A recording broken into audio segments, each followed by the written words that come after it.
Is guilt contributing to your mental or physical illnesses or conditions? That's what we're going to talk about today. Guilt is a massive plague on humanity. Guilt is defined as a negative, unpleasant, painful feeling over a wrongdoing. Now, it's different than shame. Shame is more of a feeling of I'm just the wrong person. Guilt is I've done the wrong thing. So guilt, there are so many causes of guilt in our society today, and I want to talk about some of those and how those directly influence the health of your body and your mind. So what do you feel? What's your go-to guilt source? Is it like me, like mom guilt? Is it food guilt? Is it how you spend your money guilt? Is it past mistakes guilt? Is it Christian guilt? A lot of Christians have a lot of guilt over like, I didn't read my Bible enough, I haven't gone to church a long time, I don't pray enough. These things create an unpleasant environment for your biology and for your chemistry, as well as your emotions and your relationships, honestly. So what does guilt do to your body? I'm not a doctor, and I'm not diagnosing or suggesting treatment for physical health conditions. But what I have learned from researching this is that when you have a conflict inside, whether it's guilt, a lot of stress, anxiety, anger, frustration towards yourself, towards your past, you can create an environment where your body is you are your own enemy. You become your own enemy. Now, when that happens, there is measurable changes in your brain. So your prefrontal cortex, they can measure that it starts to thin. And depending on what emotion is ruling you, different parts of your brain will be affected, whether it's lack of blood flow, restricted blood flow, thinning, whatever it might be, depending on your certain situation. I don't want to get into that too much today, but the neuroscience is so fascinating on how we can rewire our brains and how our emotions and our behaviors and our thoughts and our words all can adversely affect our brain chemistry as well, and the actual anatomy of how the neurons are formed.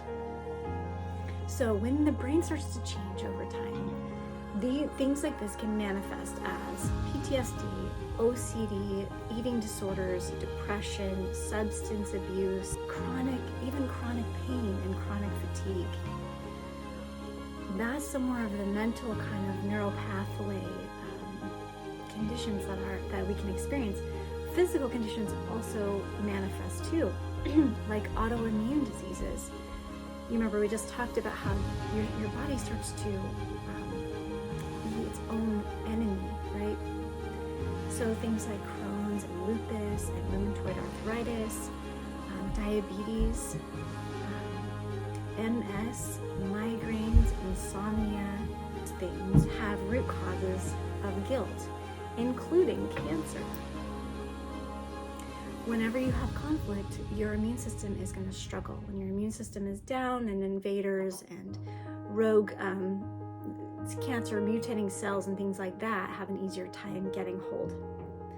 So what do we do about it? So the first thing is, when you have a condition onset, or maybe you have one of these, or if you have migraines or insomnia, or one of the mental challenges that I mentioned before, emotional, it's good to ask yourself, when this started, what was going on in my life?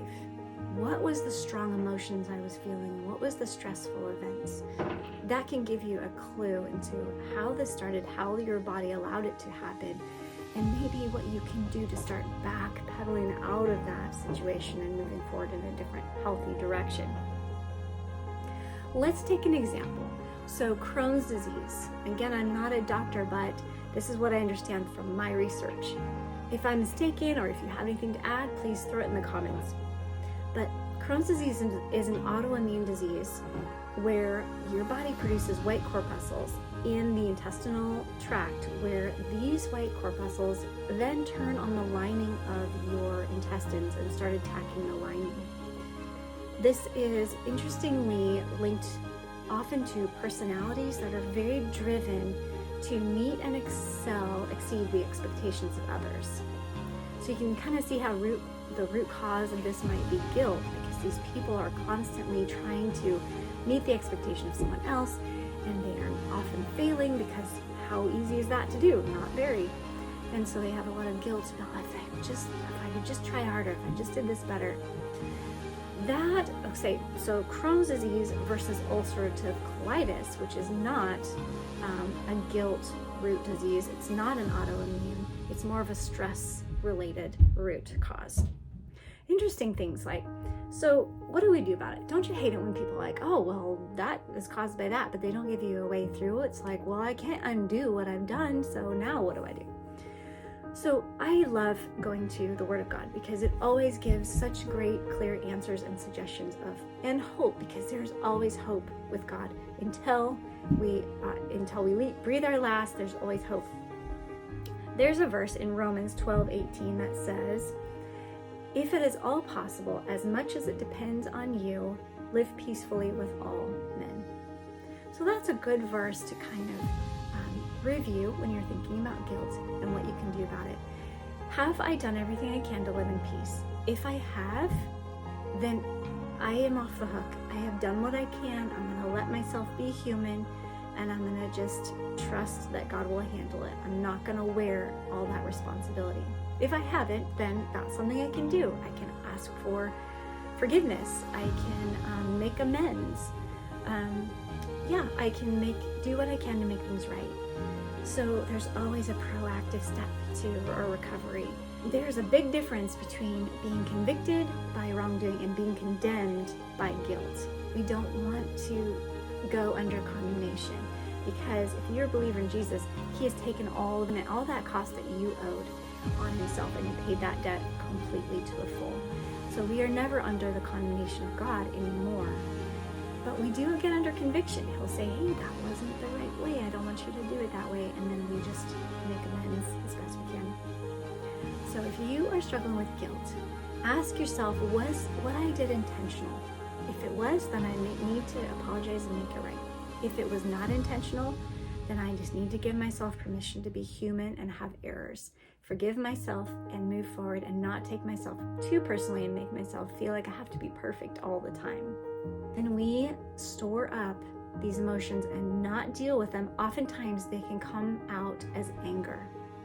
And when anger is misdirected, then you can see how that would lead to guilt, because we've probably lashed out at somebody we shouldn't have, or we didn't respond in love. If it's not expressed in anger, it might be expressed in fear, because we are anticipating something unpleasant coming, and then fear has its whole nother set of health ramifications. So our emotions are powerful, and they're also problematic at times if not dealt with correctly. So embrace the emotions as they come up, not as a definer of who you are, but release them also to God, and release your past. We all make mistakes. We're going to continue to make mistakes. Best thing we can do now is to forget the past, ask for forgiveness, make things right, and then move forward in the best way we can. And know that when we make more mistakes, don't hold on to the guilt. Just know that you're human and you're in process on your journey, and you're doing well. So I hope that helps someone today. Not to believe and be controlled by the gospel of guilt, but the gospel of forgiveness and love through God.